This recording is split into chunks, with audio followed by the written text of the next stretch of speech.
ഒട്ടും ലേറ്റാക്കണ്ട, രാത്രിക്കുള്ള ഡിന്നർ ഉണ്ടാക്കണം. അതിന് മുന്നേ ചായ കുടിക്കുക. ചായയിൽ ഏലക്കായ ഇട്ടിട്ടാണ് കുടിക്കുന്നത്.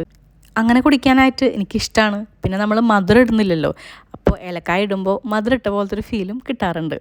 പിന്നെ ഗോതമ്പ് ദോശയും കൂടെ ഗ്രീൻ പീസാണ്. ഗ്രീൻ പീസ് കുറേ നാളുകളായി ഞാൻ ഉണ്ടാക്കിയിട്ട്. ഞാൻ എന്തോ ഗ്രീൻ പീസ് ഉണ്ടാക്കുമ്പോൾ അത്ര ടേസ്റ്റ് തോന്നാറില്ല. ആദ്യം ഗ്രീൻ പീസ് ഉണ്ടാക്കിയിരുന്നു, പക്ഷെ എന്നാലും കുറച്ച് കഴിഞ്ഞപ്പോൾ ഒരു മടുപ്പൊക്കെ വന്നു തുടങ്ങി. എനിക്ക് പുറത്തെ കടകളിൽ നിന്നൊക്കെ കിട്ടുന്ന ഗ്രീൻ പീസ് കഴിക്കാൻ ഭയങ്കര ഇഷ്ടമാണ് കേട്ടോ. അതിനൊരു പ്രത്യേക ടേസ്റ്റാണ്. പക്ഷേ എത്രയൊക്കെ ഞാൻ അങ്ങനെയൊക്കെ ഉണ്ടാക്കാൻ നോക്കിയാലും അങ്ങോട്ട് സെറ്റ് ആവാറില്ല, എന്താണെന്നറിയില്ല. കുറച്ച് നാളുകളായിട്ട് വിശപ്പിൻ്റെ വിളി ഭയങ്കര കുറവാണ് എനിക്ക്. ഞാൻ ഏറ്റവും കൂടുതൽ ഭക്ഷണം കഴിക്കുന്നത് രാവിലെകളിലാണ്.